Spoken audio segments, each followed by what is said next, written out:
Сәлеметсіңдер ме балалар? Математика сабағымызды бастаймыз. 137 сабақ. Сабағымыздың тақырыбы санды және әріпті өрнектер. Күн мен ай. Сабағымыздың мақсаты санды және әріпті өрнектерді түрлендіресің. Әріптердің берілген мәнінде бірнеше айнымалысы бар өрнектердің мәнін табуды үйренесің. Балалар, санды және әріпті өрнектерді ықшамдау туралы не білдік? Яғни, бүгін біз өрнектерді түрлендіру, ықшамдау туралы білімімізді еске түсіріп алайық. X қосу X тең.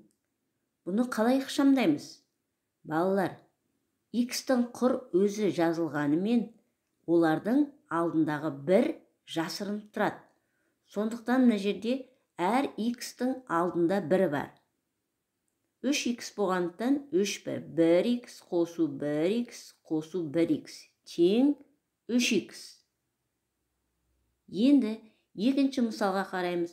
B қосу 3B қосу 6B тең. B-ның алдында ештеме жоқ. Яғни ол жерде бір бар деген сөз. Сонда 1-ге 3-ті қосамыз, 6-ны қосамыз. 10 болады. 10-ға B-ны көбейтеміз. Сонда 10B болады. 7Y-тен 2Y-ті азайтамыз. Бұл жерде 2 әріпте бірдей, яғни 7-тен 2-ні азайтамыз. 5Y болады. Енді мына келесі мысалға назар аударыңдар. Көпсің осы мысалдан қате жіберіп жатасыңдар.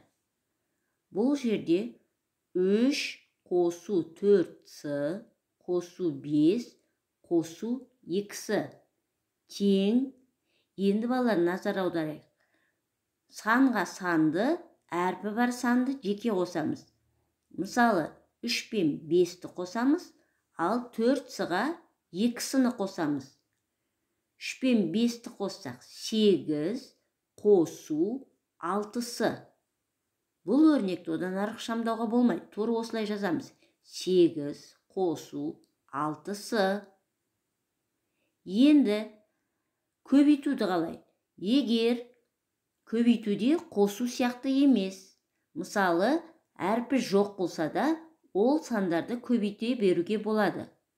Мысалы, 5 көбейту 4X көбейту 3. Яғни 3 санды көбейте берсек болады. 5-ке 4-ті көбейтеміз, одан кейін 3-ті көбейтеміз. Одан кейін оларды X-ке көбейтеміз. Сонда 60X болады. Енді келесі өрнекке қарайық. 10B азайту 4A. Бұл өрнекті ықшамдауға болмайды. Неге? Себебі бұл жерде 2 түрлі әріп беріліп тұр. Бірдей әріптерді ғана бір-бірімен қосып азайтуға, көбейтуге болады. Ал әр түрлі әріппен берілген өрнекті ықшамдауға болмайды. Енді бүгін балалар, біз жаңағы әріпті өрнектердің әріптің орнына сандардың мәндерін қойып, өрнектің мәнін табуды үйренеміз. Мысалы, мына өрнекке қарайық. Жақша асылған 125 қосу 245, жақша жабылған көбейту X қосу 170C. Бұл жерде X 5-ке, C 2-ге тең. Енді бұл жерде қалай табамыз? Алдыменен өрнекті ықшамдап аламыз. Жаңағы 125-ке 245-ті қосып аламыз жақшаның ішіндегі. 125-ке 245-ті қоссақ 370X қосу 170C. Енді X-тің орнына 2-ні, 5-ті, C-ның орнына 2-ні қоямыз. 370 көбейту 5 қосу 170 көбейту 2 тең 2190. Енді келесіге қараймыз. Бұл жерде әртүрлі әріптер жоқ, бәрі бірдей әріптер. Бәрінде Б әрпі бар. Яғни Б-ның мәні 3-ке тең. Алдыменен өрнекті ықшамдап аламыз. Яғни 12-ге 23-ті, одан кейін 10-ды қосамыз. Сонда 45 болады. Оны Б-ға көбейтсек 45 Б. Енді Б-ның орнына 3-ті қоямыз. Сонда 45-ті 3-ке көбейтеміз. Тең 135. Есіңде сақта. Айнымалы әртүрлі мәндер қабылдай алатын шама. Бірнеше айнымалысы бар өрнектерді де ықшамдауға болады.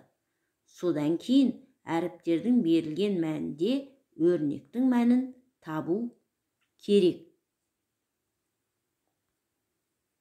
Жаңа тақырыпты түсініп болсақ, дәптерімізді ашып, бүгінгі күнді жазайық. 9 сәуір, сынып жұмысы. Балалар, номер 1 тапсырманың асына қарайық. Егер теңдеудің түбірін тапсаң, ол сан күн жерден айға қарағанда шамамен неше есе қашық орналасқанын көрсетеді. Яғни, мына жолға қарай отырып, теңдеуді шешеміз.